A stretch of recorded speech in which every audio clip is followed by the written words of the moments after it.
महाभारत की त्रासदी का आरंभ तब हुआ जब युधिष्ठिर ने धृत क्रीड़ा में अपनी सारी संपत्ति, राज, भाई और अत्यंत द्रौपदी को भी दांव पर लगा दिया। शकुनि जो चालाकी से दुर्योधन के लिए खेल रहा था, शकुनि ने सब कुछ जीत लिया।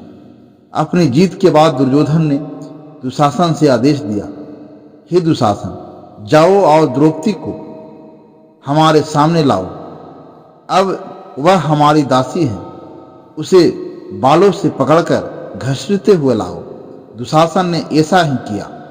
वह द्रौपदी को घसीटते हुए हस्तिनापुर की राजसभा में ले आया।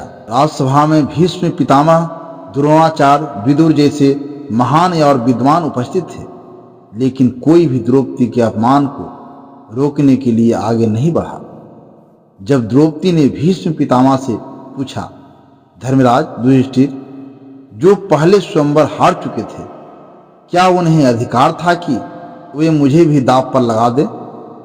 भीष्म पितामह ने सिर झुकाकर उत्तर दिया, हे पुत्री, धर्म का यह विषय जटिल है। मैं इस पर कुछ कहने में असमर्थ हूं। सभा में बैठे विकर्ण दुर्योधन के भाई ने विरोध किया। यह जो हो रहा है वह अधर्म है। स्त्री का अपमान किसी भी धर्म में उचित नहीं है। लेकिन कर्ण, जो दुर्योधन का मित्र और समर्थक था, उसने विकर्ण का विरोध किया।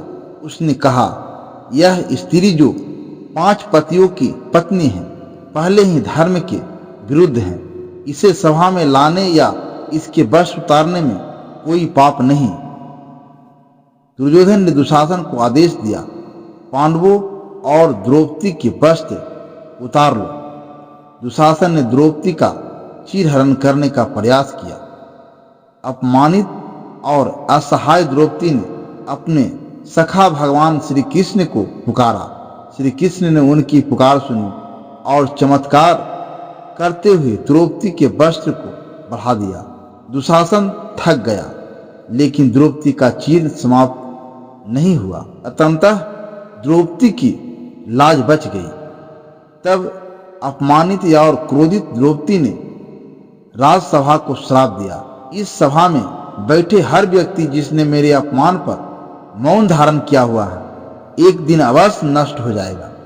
राजमाता गांधारी के आग्रह और विदुर की सलाह पर दुर्योधन ने पांडवों को 12 वर्षों के वनवास और 1 वर्ष के अज्ञातवास का आदेश दिया। द्रौपदी अपने पतियों के साथ वनवास के लिए निकल पड़ी। वनवास के दौरान एक दिन द्रौपदी जल लेने के लिए गई। वह संकरी पंगडंडी से होकर चौड़े मार्ग पर आई, जहां उन्होंने एक रथ को अपनी ओर आते देखा। रथ के पास आते ही उन्होंने देखा कि वह कर्ण का था। कर्ण रथ से उतरा और उनके सामने झुककर प्रणाम किया। प्रणाम देवी। द्रौपदी ने तीखे स्वर में कहा, मुझे एक सूत पुत्र का प्रणाम स्वीकार नहीं है। तू यहाँ क्यों आया है? क्या तुझे अपने प्राणों का भय नहीं है? मेरे पति तुझे मार डालेंगे। कर्ण ने सिर झुकाकर कहा, हे पंचाली, मैं यहाँ युद्ध के लिए नहीं आया। मैं आपके प्रति बोले गए अपशब्दों के लिए पछताव करने आया हूँ। मैंने जो कहा वह अनुचित था। द्रौपदी ने क्रोधित होकर कहा, तूने जो शब्द कहे वे मेरे आत्मसम्मान पर गहरे घाव थे। शब्दों के घाव कभी भरते नहीं। मैं तेरी क्षमा स्वीकार नहीं कर सकती।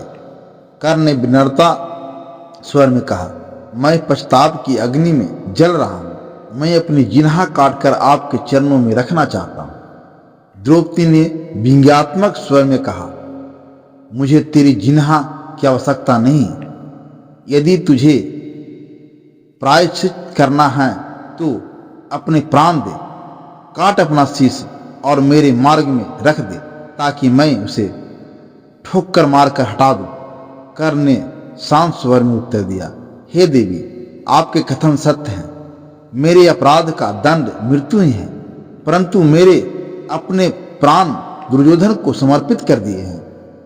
अब यह प्राण मेरे नहीं, द्रौपदी ने तीखे स्वर में कहा। तू केवल शब्दों का खेल जानता है।